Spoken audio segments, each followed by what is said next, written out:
नमस्ते। आजकल ये मिनिमलिज्म मतलब न्यूनतमवाद, इसकी काफी बातें हो रही हैं, है ना? हाँ हाँ बिल्कुल, खासकर पश्चिमी देशों में। पर सवाल ये है कि क्या ये आइडिया हमारे यहाँ मतलब इंडिया में फिट बैठता है?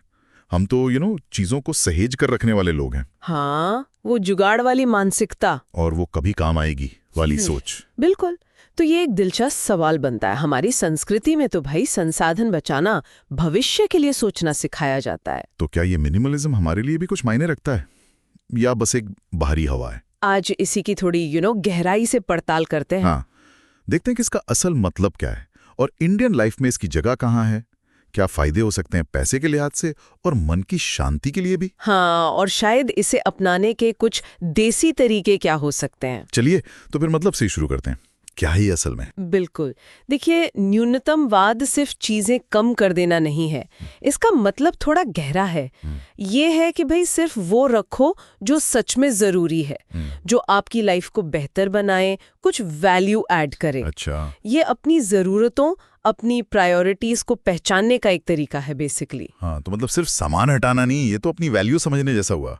मुझे याद है मैंने जब घर से कुछ पुरानी बेकार चीजें हटाई, वो कपड़े जो सालों से नहीं पहने, हाँ, या किचन का कुछ टूटा फूटा सामान, हाँ, तो जगह तो बनी, हाँ, पर एक हल्कापन सा लगा। बिल्कुल, वो सुकून। शायद ये पहला स्टेप है। हाँ, ये बहुत जरूरी कदम है। पहले तो अपनी जरूरत समझें और फिर उन चीजों को हटा दें जो अब काम की नहीं है।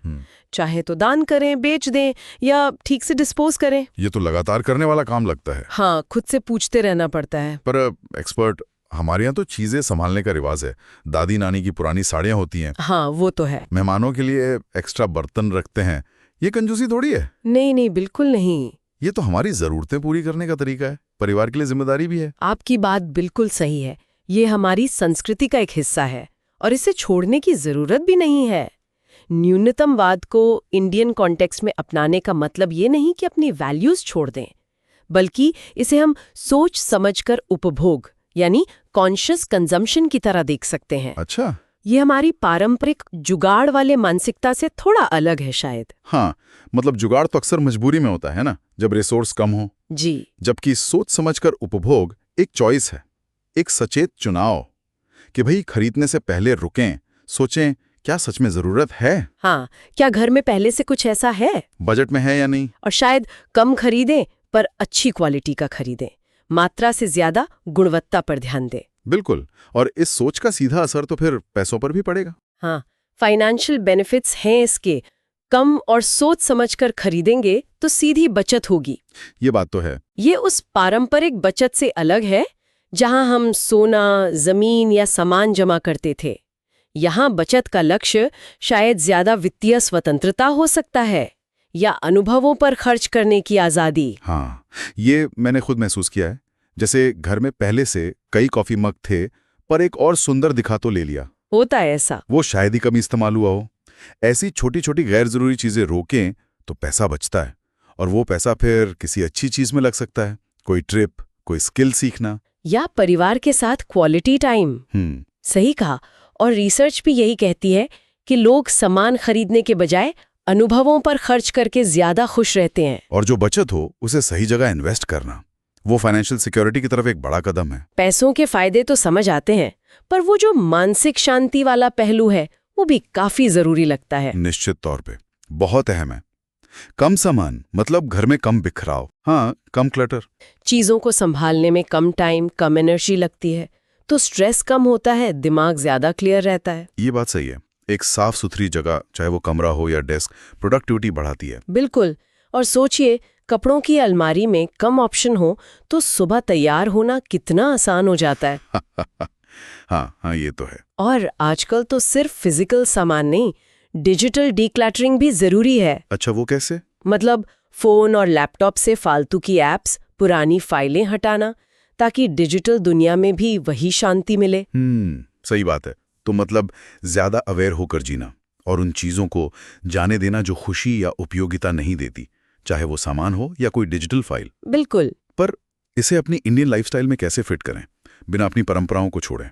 जैसे त्योहारों पर तो घर की सफाई होती है, कुछ नई खरीदारी भी होती है, वो कैसे मैनेज हो? हाँ, इसे अपनाने के लिए अपनी जड़ों से कटने की जरूरत बिल्कुल नहीं है। मुख्य ध्यान इस पर हो सकता है कि अनावश्यक संग्रह न करें, फालतू जमा न करें। अच्छा। त्योहारों की सफाई तो वैसे भी एक अच्छा मौका है गैर जरूरी चीजें हटाने का।